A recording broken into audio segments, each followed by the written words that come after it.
ओम शांति। आज 11 अप्रैल 2024। आज की शेरवाणी की मुख्य पंक्तियाँ हैं। मीठे बच्चे, ये बना बनाया नाटक है। इस नाटक से एक भी आत्मा छूट नहीं सकती। मोक्ष किसी को मिल नहीं सकता। ये बना बनाया नाटक है। इस नाटक से एक भी आत्मा छूट नहीं सकती। मोक्ष किसी को मिल नहीं सकता। प्रश्न है, ऊंचे ते ऊंचा पतित पावन बाप भोलानाथ कैसे है? उत्तर है, तुम बच्चे उन्हें चावल मुट्ठी दे महल ले लेते हो, इसलिए ही बाप को भोलानाथ कहा जाता है। तुम कहते हो शिव बाबा हमारा बेटा है। वह बेटा ऐसा है जो कभी लेता नहीं, सदा ही देता है। भक्ति में कहते हैं, जो जैसा कर्म करता वैसा फल पाता। परंतु भक्ति में तो अल्पकाल का मिलता है। ज्ञान में समझ से करते, इसलिए सदाकाल का मिलता है। ओम शांति। रूहानी बच्चों से रूहानी बाप रूहानी रूह रिहान कर रहे हैं। वह ऐसे कहेंगे, रूहानी बाप बच्चों को राजयोग सिखला रहे हैं। तुम आए हो बेहद के बाप से राजयोग सीखने, इसलिए बुद्धि चली जानी चाहिए बाप की तरफ। ये है परमात्म ज्ञान आत्माओं के प्रति। भगवान वाच शालिग्रामों प्रति आत्माओं को ही सुनना है, इसलिए आत्म अभिमानी बनना है। आगे तुम देह अभिमानी थे। इस पुरुषोत्तम संगम युग पर ही बाप आकर तुम बच्चों को आत्म अभिमानी बनाते हैं। आत्म अभिमानी और देह अभिमानी का फर्क तुम समझ गए हो। बाप ने ही समझाया है, आत्मा ही शरीर से पाठ बजाती है। पढ़ती आत्मा है, शरीर नहीं। परंतु देह अभिमान होने के कारण समझते हैं फलाना पढ़ाते हैं। तुम बच्चों को जो पढ़ाने वाला है वह है निराकार। उसका नाम है शिव। शिव बाबा को अपना शरीर नहीं होता और सब कहेंगे मेरा शरीर। ये किसने कहा? आत्मा ने कहा, ये मेरा शरीर है। बाकी ये सब है जिस्मानी पढ़ाइयाँ। अनेक प्रकार की उसमें सब्जेक्ट्स होती हैं। बीए आदि कितने नाम हैं। इसमें एक ही नाम है। पढ़ाई भी एक ही पढ़ाते हैं। एक ही बाप आकर पढ़ाते हैं, तो बाप को ही याद करना पड़े। हमको बेहद का बाप पढ़ाते हैं। उनका नाम क्या है? उनका नाम है शिव। ऐसे नहीं कि नाम रूप से न्यारा है। मनुष्यों का नाम शरीर पर पड़ता है, कहेंगे फलाने का ये शरीर है। वैसे शिव बाबा का नाम नहीं है। मनुष्यों के नाम शरीर पर हैं। एक ही निराकार बाप है जिसका नाम है शिव। जब पढ़ाने आते हैं तो भी नाम शिव ही है। ये शरीर तो उनका नहीं है। भगवान एक ही होता है, 10-12 नहीं होते। वह है ही एक। फिर मनुष्य उनको 24 अवतार कहते हैं। बाप कहते हैं, मुझे बहुत भटकाया है। परमात्मा को ठीक कर बित्तर सब में कह दिया है। जैसे भक्ति मार्ग में खुद भटके हैं, वैसे मुझे भी भटकाया है। ड्रामानुसार उनके बात करने का ढंग कितना शीतल है।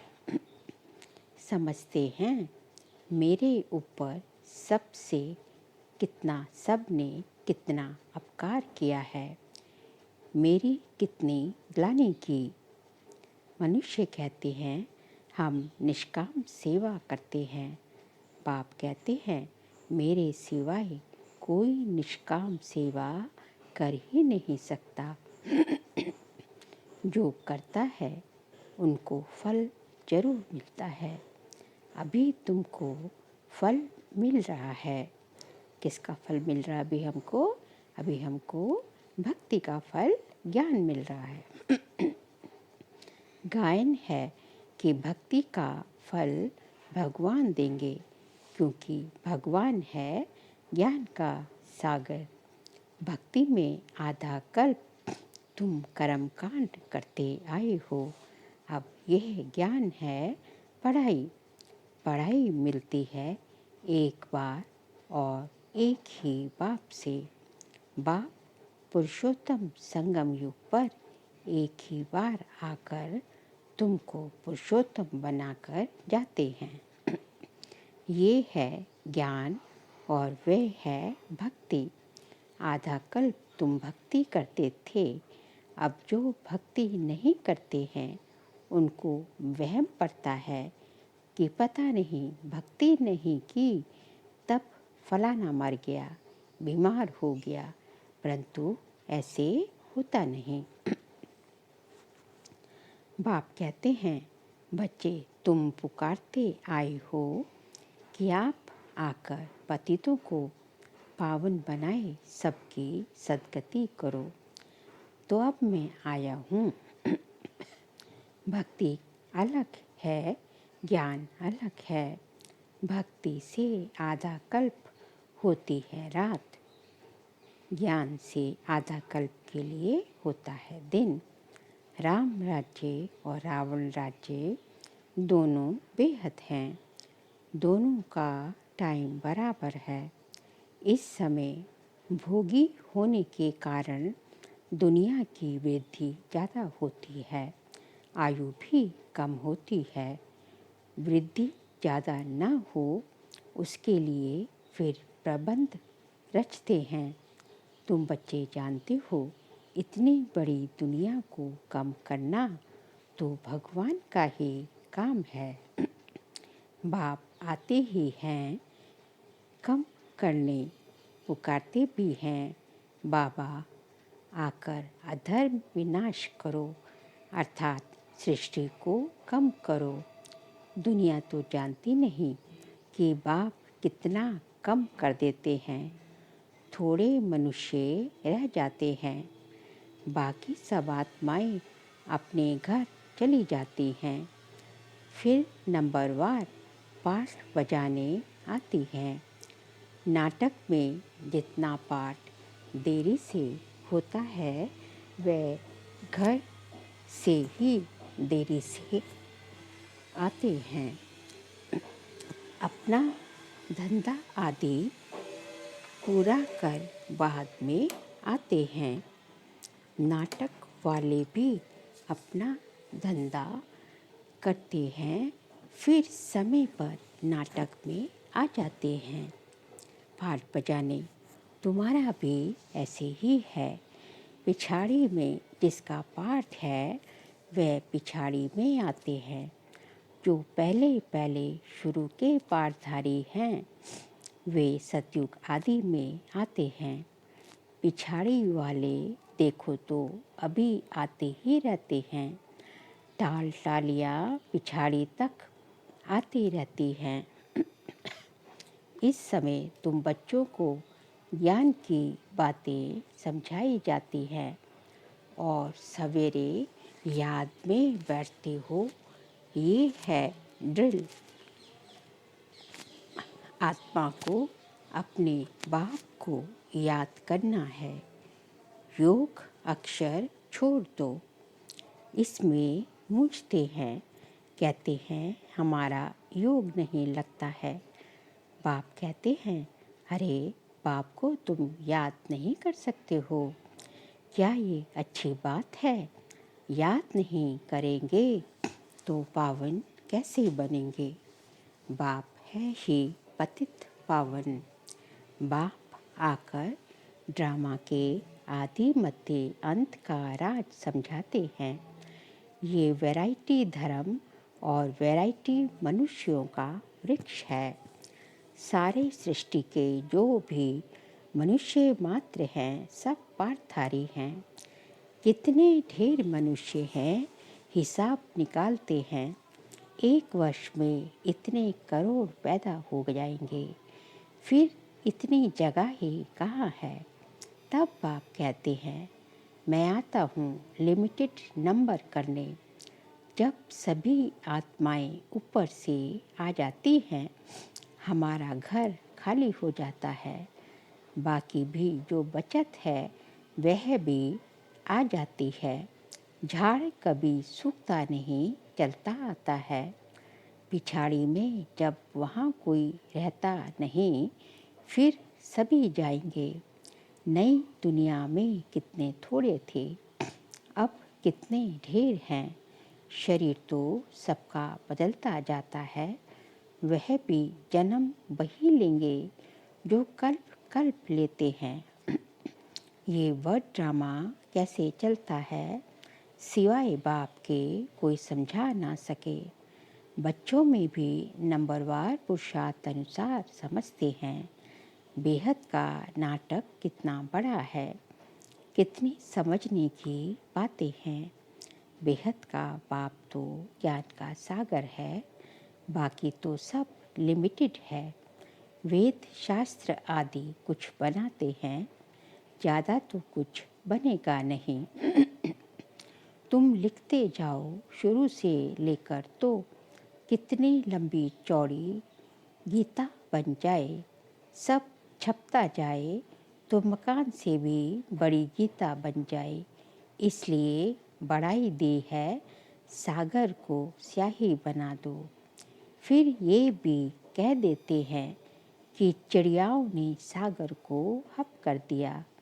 तुम चिड़ियाएँ हो, सारे ज्ञान सागर को हप कर रही हो। तुम अभी ब्राह्मण बने हो, तुमको अभी ज्ञान मिला है। ज्ञान से तुम सब कुछ जान गए हो। कल्प कल्प तुम यहाँ पढ़ाई पढ़ते हो, उसमें कुछ कम ज़्यादा नहीं होता है। जितना जो पुरुषार्थ करते उनकी उतनी प्रालब्ध बनती है। हर एक समझ सकते हैं हम कितना पुरुषार्थ कर कितना पद पाने के लायक बन रहे हैं। स्कूल में भी नंबरवार इम्तिहान पास करते हैं। सूर्यवंशी चंद्रवंशी दोनों बनते हैं। जो नापास होते हैं वह चंद्रवंशी बनते हैं। कोई जानते नहीं कि राम को बाण क्यों दिया, मारा मारी की हिस्ट्री बना दी है। इस समय है ही मारा मारी। तुम जानते हो जो जैसा कर्म करते उनको ऐसा फल मिलता है। जैसे कोई हॉस्पिटल बनाते तो दूसरे जन्म में उनकी आयु बड़ी और तंदुरुस्त होगी। कोई धर्मशाला स्कूल बनाते तो उनको आधा कल्प का सुख मिलता है। यहाँ बच्चे जब आते हैं तो बाबा पूछते हैं तुमको कितने बच्चे हैं, तो कहते हैं 3 लौकिक और 1 शिव बाबा, क्योंकि वह वर्षा देता भी है तो लेता भी है, हिसाब है। उनको लेने का कुछ है नहीं। वह तो दाता है। चावल मुट्ठी देकर तुम महल ले लेती हो, इसलिए भोलानाथ है।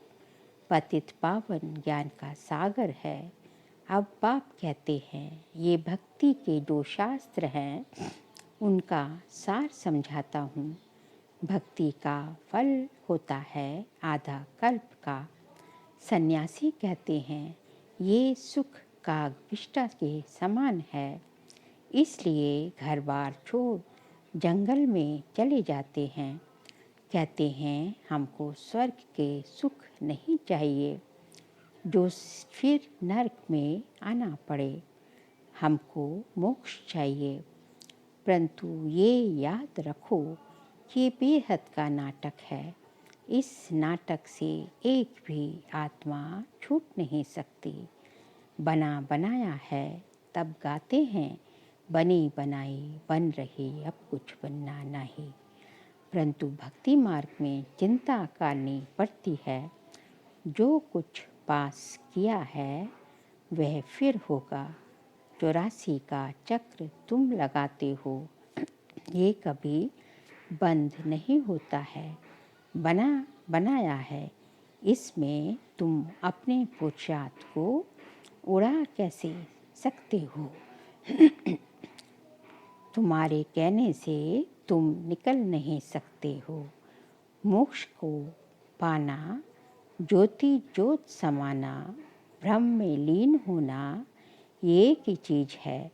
अनेक मतें हैं, अनेक धर्म हैं।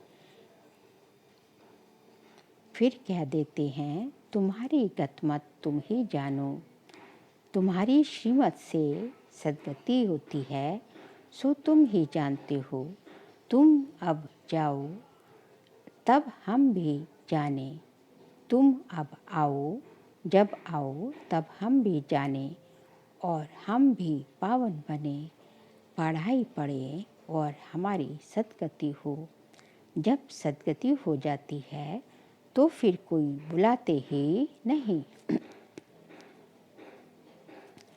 इस समय सबके ऊपर दुखों के पहाड़ गिरने हैं। खूने नाहक खेल दिखाते हैं और गोवर्धन पहाड़ भी दिखाते हैं। उंगली से पहाड़ उठाया, तुम इसका अर्थ जानते हो। तुम थोड़े से बच्चे इस दुखों के पहाड़ को हटाते हो, दुख भी सहन करते हो। तुमको वशीकरण मंत्र सभी को देना है। कहते हैं तुलसीदास चंदन घिसे तिलक रजाई का तुमको मिलता है। अपनी अपनी मेहनत से तुम राजाई के लिए पढ़ रहे हो।